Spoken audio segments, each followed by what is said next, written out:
Hello guys and welcome to Solvesphere. आज मैं दोबारा इस्लामिक फॉर्मा क्वेश्चन लाया हूँ एक। Let's start. The question is briefly reflect upon the importance of any remaining pillars of Islam on the life of Muslim. अब इसकी मैं आपको थोड़ा सा बैकग्राउंड बताता हूँ। ये क्वेश्चन का ए पार्ट था अबाउट सलात एंड सौम, तो हमें रिमेनिंग 3 पिलर्स के बारे में ये अटेम्प्ट करना है, जो कि है ज़कात और हज और शहादा। तो आप यहाँ पे कोई भी चूज़ कर सकते हैं। मैंने यहाँ पे चूज़ किया है ज़कात। मैंने इसके बुलेट पॉइंट्स बनाए हैं ताकि आपको आंसर लिखना सिखा सकोगे। आंसर आपको कैसे लिखना है। याद रहे, जैसे पिछली बार हमने इलेबरेटिव किए थे, ये इलेबरेटिव नहीं है। इसमें आपको बस सिंपल स्टेटमेंट्स लिखनी है, दैट्स इट। तो स्टार्ट कैसे करें, आप एक इंट्रोडक्शन दें कि ज़कात है क्या, फिर यहाँ पे लिखें कि उसके स्टार्ट कर दे उसका इम्पैक्ट। यहाँ पे आपको इम्पैक्ट लिखना है उसका एक इंडिविजुअल पे। तो प्योरिफिकेशन ऑफ वेल्थ होती है। उसके अलावा जो है एक बिलीवर जो है वो अल्लाह के करीब आता है, क्लोजनेस टू अल्लाह।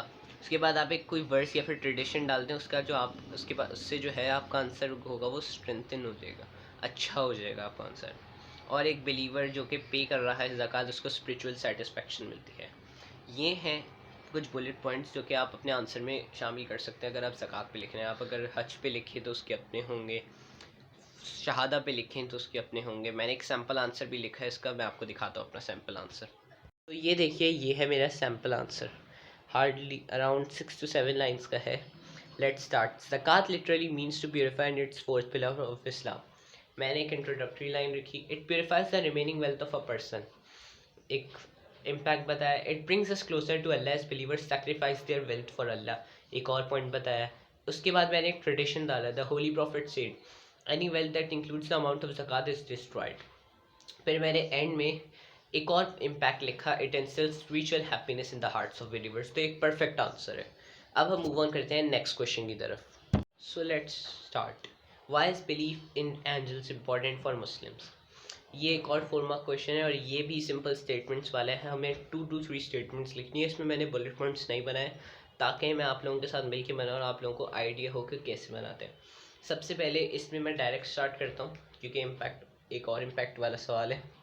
सबसे पहले मैं एक सोचता हूँ, अब जो है बिलीवर्स जो हैं एंजल्स के बिलीव से क्या होता है, उनके लिए इम्पोर्टेंट क्यों है। तो मैं ये लिख सकता हूँ कि वो हर वक्त अच्छा करने की कोशिश करेंगे। क्यों करेंगे? क्योंकि उन्हें पता है एंजल्स उनकी सारी डीड्स हैं वो राइट कर रहे हैं। तो मैं पहला बुलेट बनाया था, it makes us accountable to Allah, accountable to Allah. दूसरा पॉइंट क्या लिख सकता हूँ मैं? दूसरा पॉइंट ये लिख सकता हूँ कि हमारा ये जो है स्ट्रेंथन्स आर फेथ इन तौहीद। क्यों करता है स्ट्रेंथन तौहीद पे फेथ? क्योंकि अल्लाह ताला हमें आइडिया होता है कि अल्लाह ताला ने इतने ऐसे क्रिएचर्स बनाए जो कि उसकी टायरलेस सर। अब तीसरा पॉइंट मैं लिख सकता हूँ कि एक इम्पॉर्टेंट आर्टिकल ऑफ फेथ है जिसके बगैर हमारा फेथ कंप्लीट नहीं है। तो मैं लिख देता हूँ इम्पॉर्टेंट आर्टिकल ऑफ फेथ। इस तरह मैंने 3 इम्पैक्ट लिखे हैं और ये हो गया मेरा आंसर कंप्लीट। अब मैंने एक सैम्पल आंसर लिखा है, वो मैं आपको दिखा देता हूँ ताकि आपको आइडिया हो जाए। ये है मेरा sample answer. This believe motivates us to do righteous as angels are writing down all our deeds. देखिए मैंने पहला पॉइंट लिखा, it strengthens our belief in Allah who created these tireless servants. एक और impact, it is an important article of faith without which Muslims faith is not complete. ये हो गए मेरे 3 पॉइंट्स और मेरा आंसर हो गया ख़त्म। आई होप आपको दोनों क्वेश्चन समझ में आ गए होंगे। अगर आपको समझ में आ गए तो हमारे वीडियो को लाइक कीजिए और ऐसी फर्दर वीडियोस के लिए चैनल को सब्सक्राइब कीजिए। Thank you very much.